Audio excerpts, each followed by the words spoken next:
हमने वक्ता की कथा सुखदेव जी की तो सुन ली, ये बताओ कथा के श्रोता कौन हुए, जरा उनकी कथा सुनाइए। तो कहने लगे सुनो, अगर श्रोता की कथा सुनना है तो महाभारत में चलना पड़ेगा। एक बात और बताऊं, जहां से महाभारत खत्म हुई है वहीं से भागवत प्रारंभ हुई है। समझना जरा कितना अच्छा संकेत है। जहां पर जीवन की महाभारत समाप्त हो जाए, झंझावात जीवन के समाप्त हो जाए, बस वहीं से भागवत का पुण्योदय हो जाता है। अच्छा, महाभारत समझते हैं आप लोग? समझते हैं महाभारत किसे कहते हैं? हम बताएं महाभारत किसे कहते हैं? एक बार लड़के के पिता ने लड़की के पिता से पूछा, ध्यान से सुनना, ये बताओ घटना और दुर्घटना में क्या अंतर होता है? क्या बताया? घटना चलो ये छोड़ दो। एक बार लड़के के पिता ने लड़की के पिता से पूछा, ये बताओ तुम्हारी पुत्री गीता महाभारत रामायण जानती है? कुछ पढ़ना। तो लड़की के पिता ने कहा, देखो बिटिया हमारी अभी रामचरितमानस की चौपाई तुम्हें सुना सकती है। अब कुछ बहुत आते भी, मंगल भवन न मंगल हारी, सबको आता है। तो 2-4 चौपाई हमारी पुत्री अभी सुना सकती है, और रही बात महाभारत की, तुम्हारे घर में करके बता सकती है। उसे कहते महाभारत। तो 2-4 चौपाइयां हमारी पुत्री अभी सुना सकती है, और रही बात महाभारत की, तुम्हारे घर पे करके बता सकती है, उसको हम कहते महाभारत। तो यदा मृदे कौरव संजयानां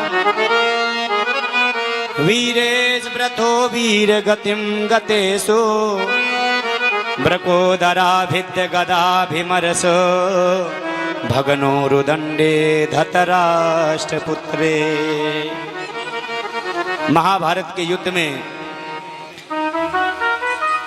विशाल पांडवों की सेना कौरवों की सेना युद्ध हो रहा था। तो पांडवों से महाराज सारे कौरव वंश समाप्त हुआ।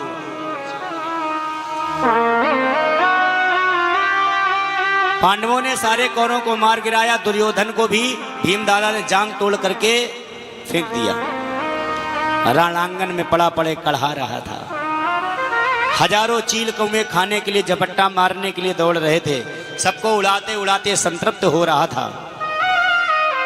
उसी समय उसके पास में अश्वत्थामा आया। अश्वत्थामा ने देखा, अरे मित्र तुम्हारी दुर्दशा कैसे हुई, बताओ मैं तुम्हारे लिए क्या कर सकता हूं। जैसे इतना कहा तो दुर्योधन रोते कहने लगा, सुनो मित्र, मुझे मरने का कष्ट नहीं है। अरे मैं 100 भाई था, आज 100 में 100 मारे गए। मेरे दुश्मन 5 थे, 5 में 5 जीवित हैं, एक भी नहीं मारा गया। मुझे कष्ट मरने का नहीं है, मुझे कष्ट ये है कि मेरे शत्रु 5 थे, 5 जीवित हैं। और अश्वत्थामा अगर तुम मेरे लिए कुछ कर सकते हो तो एक ही कार्य करो, अरे 5 पांडवों में से एक पांडव का शीश मेरे कदमों में डाल दो, मैं तुमको सब कुछ दे दूंगा, आधा राजपाट दे दूंगा। अश्वत्थामा कहने लगा, वो मित्र ही कैसा जो मित्र के दुख में दुखी ना हो। मित्रता उसी को कहते हैं। मित्रता ना ऐसा रिश्ता है जब जी चाहा तो तोड़ दिया, मिट्टी का नहीं खिलौना है, जब जी चाहा तो फोड़ दिया। अश्वत्थामा ने कहा, बस मैं तुम्हारी मनोकामना जरूर पूर्ण करूंगा। और वहां से अश्वत्थामा चला।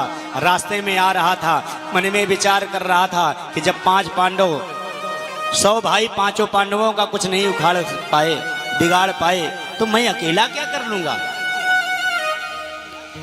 सुनो, इस एक वृक्ष के नीचे आराम से बैठ गया। सायंकालीन बेला हो रही थी, तो उसी समय हजारों कौवे उस वृक्ष के ऊपर बैठे थे। ध्यान से सुनना। देखो, रात्रि में जो कौवा होते हैं उनको दिखाई नहीं देता है। एक व्यक्ति को रात में दिखाई देता है, पता कौन है? उल्लू। उल्लू को रात्रि में दिखाई देता है। रात्रि कालीन में हजारों कौवे वृक्ष के ऊपर बैठे थे। रात्र में एक उल्लू आया, उल्लू ने हजारों कौवों पर धावा बोल दिया, सारे कौवों को मार करके गिरा दिया। अश्वत्थामा ने सब देखा और देख करके समझ गया और मन में इसने क्या किया, उल्लू को गुरु बना लिया।